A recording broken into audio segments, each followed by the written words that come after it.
Back in 1987, I bought Warhammer 40k when it was first released. I started building my own homebrew chapter, the Fighting Tigers. Then the project got put on pause for nearly 40 years. But in the last 4 months, I've been collecting to try and finish that army in true Rogue Trader style. So now I'm going to set the army up and let's see what we need to do to finish it.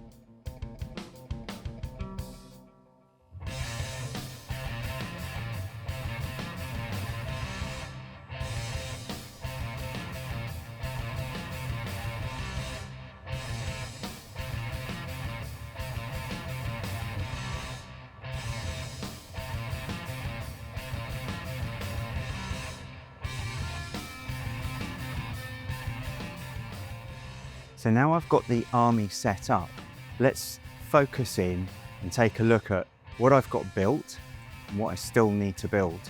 Now the good news is that the chapter command and the first company, the Honor Guard as well, are pretty much done.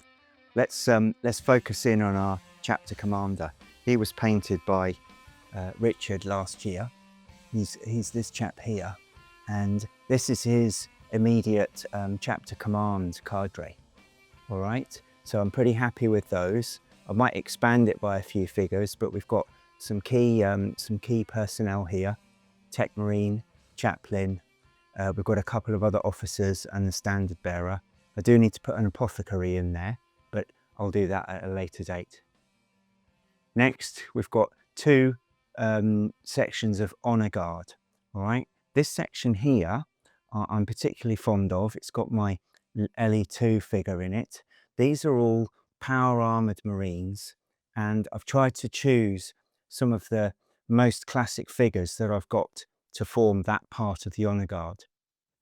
On the other side of the command cadre, we've got the other Honor Guard, and they're all Terminator equipped. So we've got 5 with lightning claws, 2 with thunder hammers, and the sergeant for that particular squad is armed with a power sword. Now, coming back a little bit, we've got behind this section of Honor Guard a cadre of chaplains, and on the other side we've got the chapter's conclave of librarians. That's 16 librarians in total. Now the thing is, the chapter has a command cadre for each company, but the librarians don't form part of that command cadre for each company. They work as an independent unit and are assigned on a mission by mission basis. So we're keeping them as a separate little unit off to the side there. Behind the command cadre of the chapter, we've got the first company. So they've got their officers lined up in front, and this forms a pattern for the rest of the companies. We've got a captain, 4 lieutenants, a tech marine, an apothecary, a chaplain, and a standard bearer who is also the communications expert. And then in the first company, although they're all Terminator trained, what I've done is I've got 1, 2, 3, 4, 5 squads of Terminators, and then 5 squads of power armoured Marines. They'll all be able to use Land Raider transports, but right now I've only got 4 Land Raider transports. I've got 2 original Mark 1 kits, which I'm super proud of. We've got this Mark 1, it's actually a radio control model that we scaled down slightly. Still got to put the tracks on this, but we're going to get some more of these printed. This is another Mark 1, and it's made out of a sort of multi-parts. It's a bit of a tricky thing to put together, but the actual overall effect is really rich. It looks really good. On the other side, we've got one of these more modern Land Raiders, and this came from Temu. It's an FDM print. We wanted to just see what it looked like when it came down. If I'm honest, it's not as sharp as all the others, but we're going to keep it. I like this eclectic mix of vehicles. And lastly, either side of the first company, we've got our dreadnoughts. So we've got 6 this side, and on the other side, we've got another 6. So the dreadnoughts aren't attached to the first company. They're generally assigned on a mission by mission basis, depending on the tactical and strategic situation. What we're going to do now is we're going to talk about the second and third companies. Now, the second company, which is formed up just here, these are my dearest Space Marine models. These are the ones that I bought in 1987. These are the ones that I painted back in the day, and I don't want to change any of the markings. Now, the reason they're not the, if you like, the veteran companies, because I didn't want to change those markings. So I've made them the second company. But what I didn't have back in the day was I didn't have a full, if you like, company's worth of Rhino transports for them. So what I've done here is I've got some original Mark 1 Rhinos. I've got my 3, which I got back in the late 80s. I've also had some 3D printed. So I've got some Demos pattern, which are 3D printed. And I've also got some Mark II Rhinos, which I picked up secondhand from some of the club members. So what I've done is I've kit bashed some of these with extra details like stowage, like handrails, like these pennants. Basically, it's given them all this excellent character. They're all ever so slightly different, and I love that about them. There's no two quite the same. And then what I did was I got an antenna printed, and I've made this one into a Damocles. So we've got the command Rhino, 9 standard Rhinos for the first 9 squads, and then the 10th squad travel in these 2 Razorbacks, which we can see at the back here. Third company, this is the other company I've pretty much finished. Again, it's made of 10 squads of 8 Marines each. We've still got our command cadre at the front with our standard template, so 9 officers essentially. So that's the captain, 4 lieutenants, apothecary, chaplain, tech marine, and communications. They've also got some Rhinos on the way. So I've got 1, 2, 3, 4, 5, 6, 7 nearly finished, and then I've got another 6 to really get started on, plus the Damocles. So what I've done here is the first 8 squads will travel in standard Rhinos, the command squad travel in the Damocles, and then the 9th and 10th squads both have Razorbacks. Now we're moving on to the 4th company. I've actually built out the entirety of the 4th company.